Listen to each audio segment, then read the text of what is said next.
For a closer look at China's cultural industry and emerging IP collaborations, market and consumption trends, I'd like to bring in WANG Yiwei, Assistant Professor at Zhejiang University International Business School. Thank you for joining us on the program.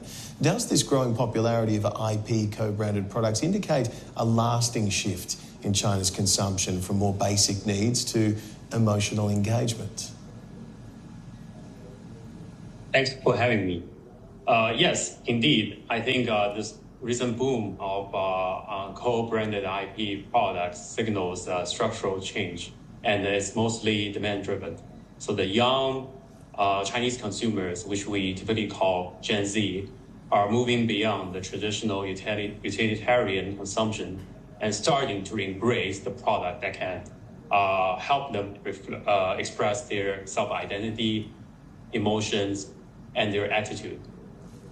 Okay, and some of the exemplary examples include Pop Mart's Molly, which typically shows a very cool or chill figure, and also La Bubu, which has recently been really popular across the globe.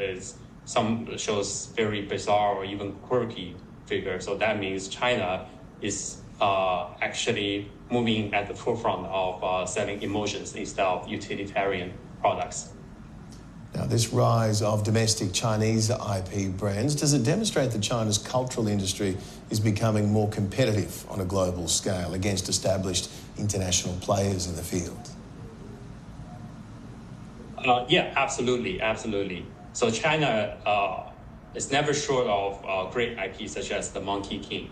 Okay. And however, for this, I think for this recent boom of these popular IPs such as La Bubu, there are some of the reasons which has never existed before a decade ago. The first reason is that those figures that we see, for example, La Bubu, are usually very visual. Okay, so it can appeal to a broader consumer base. Okay, so it can easily move beyond the Chinese culture, and the consumers don't even need to know the context, and they can just directly relate to that product. Okay, so that's the first reason. And second reason, thanks to the recent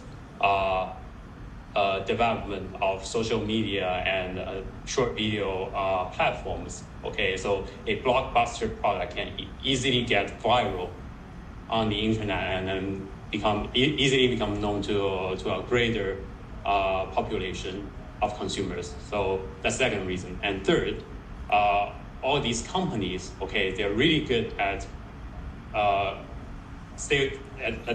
very good state-of-art marketing and retail strategies. They know how to run omni-channel retail operations across the globe. They know how to open offline stores, and they know how to do this international marketing through social media.